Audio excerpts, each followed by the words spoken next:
আসসালামু আলাইকুম দর্শক, আশা করি সবাই ভালো আছেন। আমি আয়ুব খান, ভাই বোন ফার্ম হাউস, মুলাদি উপজেলা, বরিশাল। এই হল আমার পানিতে চাষকৃত অজানা হাইব্রিড ঘাস, যেটা 20 ফুট পানিতে এবং শুকনাতে উভয় জায়গায় উচ্চ ফলনশীল ঘাস। আজকে এই পানিতে এবং শুকনাতে ঘাস, দুইটা জাতের ঘাস আছে, দুটোটা ঘাস আপনাদের দেখাবো। আশা করি পুরো ভিডিও জুড়ে থাকবেন ইনশাল্লাহ। দেখেন, বর্ষার সময় এখানে 4 ফুট 5 ফুটের মতো পানি হয়। এই ঘাসটা আমি মূলত কাটিং তৈরি করার জন্য রোপণ করছি, যার কারণে এই যে বয়স্ক দেখা যায়। এগুলো হচ্ছে 100% পরিপক্ক কাটিং। আমরা যে প্রতিনিয়ত আপনাদের মাঝে যে ডেলিভারিগুলো দিতেছি কাটিংয়ের, এই ধরনের কাটিং দেখেন। এই যে এগুলো 100% পরিপক্ক অজানা হাইব্রিড ঘাসের কাটিং। প্রত্যেকটা ঘাস 100% হাট এবং চোখটা দেখেন 100%। এরকম প্রতিটা ঘাস থাকে। অজানা হাইব্রিড এবং জার্মান হোয়াইট হাইব্রিডের ঘাস শতকে হাজারে 2-1টা মিস হয়। কারণ ঘাসগুলো যদি আপনি পরিপক্ক কাটিং সংগ্রহ করেন, তাহলে আর এই ঘাসের কাটিং মিস হয় না। আমি এই যে মাথায় এখান থেকে গত বছর অনেক ভিডিও ধারণ করছি, প্রতিবেদন করছি। যখন বর্ষার সময় পানি ছিল এখানে, ইতিপূর্বে ভিডিওগুলো দেখবেন, তখনও এখানে ভিডিও ধারণ করে আপনাদের দেখাইছি। দেখেন, এই হলো জার্মান হোয়াইট হাইব্রিড ঘাস, যেটা চিকন। আর এটা হলো অজানা হাইব্রিড ঘাস।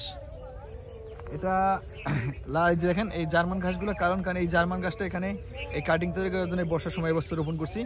আর ওগুলো 2 বছর আগে চাষ করা, কারণ প্রতি বছর আমরা কাটিং বিক্রি করার পরে আবার কাটিং তৈরি করার পরে আবার নিষিদ্ধ দেওয়া হয়। কারণ এই ঘাসগুলো একবার রোপণ করলে 7-8 বছর নির্দ্বিধায় খুব ভালো হয়। তবে জার্মান হোয়াইট হাইব্রিড ঘাসটা দীর্ঘদিন হয় পানিতে এবং শুকনাতে। জার্মানের চাইতে অজানা হাইব্রিড ঘাসটার ফলনটা একটু বেশি, কারণ ঘাসটা মোটা এবং উচ্চতা আসে দ্রুত। আর জার্মান হোয়াইট হাইব্রিড ঘাসটা চিকন, ঘাসটা নরম। যেমন অজানা হাইব্রিড ঘাসটা যদি আপনি মেশিন দিয়ে কাটা খাওয়াইতে হবে ঘুরে, সেক্ষেত্রে এই জার্মান হোয়াইট হাইব্রিড ঘাসটা মেশিন দিয়ে কাটার দরকার হয় না। দেখেন, এগুলো কাটিং আমরা এই যে প্রতিনিয়ত যে আপনাদেরকে কাটিং দিই, এই ধরনের কাটিং দিই। এই ঘাসগুলো আমরা জমি থেকে কাটি, কাটার পরে বাছা হয়, বাছার পরে এই ঘাসগুলো আমরা ডেলিভারি দিই। আপনারা চাইলে আমার কাছ থেকে জার্মান হোয়াইট হাইব্রিড ঘাস বা আমেরিকান 5G, গুয়াতেমালা অজানা হাইব্রিড, সব ধরনের ঘাসের কাটিং সংগ্রহ করতে পারবেন। দর্শক, জার্মান হোয়াইট হাইব্রিড, অজানা হাইব্রিড, আমেরিকান, গুয়াতেমালা, জারাওয়ান, এলিফেন্ট, তাইওয়ান, জাঞ্জিবার, এসব ঘাসের কাটিং হয়, এসব ঘাসের বীজ হয় না। দর্শক, আপনারা চাইলে আমার কাছ থেকে এই ধরনের ঘাসের কাটিংগুলো সংগ্রহ করতে পারবেন। অবশ্যই এই ঘাসগুলো যেহেতু আপনারা চাষ করবেন, এগুলো কাটিং অবশ্যই জমি আমাদের দেশে সংক্ষেপে বুঝবেন, ধান চাষ যেভাবে করে ঠিক ওইভাবে জমি রেডি করতে হয়। ধান চাষের মতো যদি জমি রেডি করে আপনি এগুলো চাষ করেন, তাহলে 100% কাটিং জার্মেশন হয়। এটার চাষ পদ্ধতি, আপনি শুরুতে জমি 2টা চাষ দিবেন। প্রতি 30% জমিতে আধা কেজি করে পটাশ, 250 গ্রাম ইউরিয়া, 250 গ্রাম ড্যাপসার এটি ব্যবহার করবেন। ব্যবহার করে জমিটা 3 নম্বর চাষ দিবেন। চাষ দিয়া সিরিয়াল করে ধান চাষ যেরকম করে ঠিক এই অবিকল ওভাবেই চাষ করবেন। তাহলে আপনার 100% কাটিং জার্মেশন আসবে এবং 100% ফলন আসবে। তবে আর একটা মেইন কথা হলো, আপনারা যারা জার্মান হোয়াইট হাইব্রিড বা অজানা হাইব্রিড চাষ করবেন, এই জার্মান হোয়াইট হাইব্রিড চাষ করলে আগাছা পরিষ্কার করার দরকার হয় না। সেটা শুধু আপনি ঘাস চাষ করবেন, সার দেবেন, কাটবেন। এই হচ্ছে জার্মান হোয়াইট হাইব্রিড ঘাসের সবচেয়ে সাফল্য দিক। আর অজানা হাইব্রিড ঘাসটা হচ্ছে কি, 20 দিনের মাথায় একবার আগাছা পরিষ্কার করতে হয়।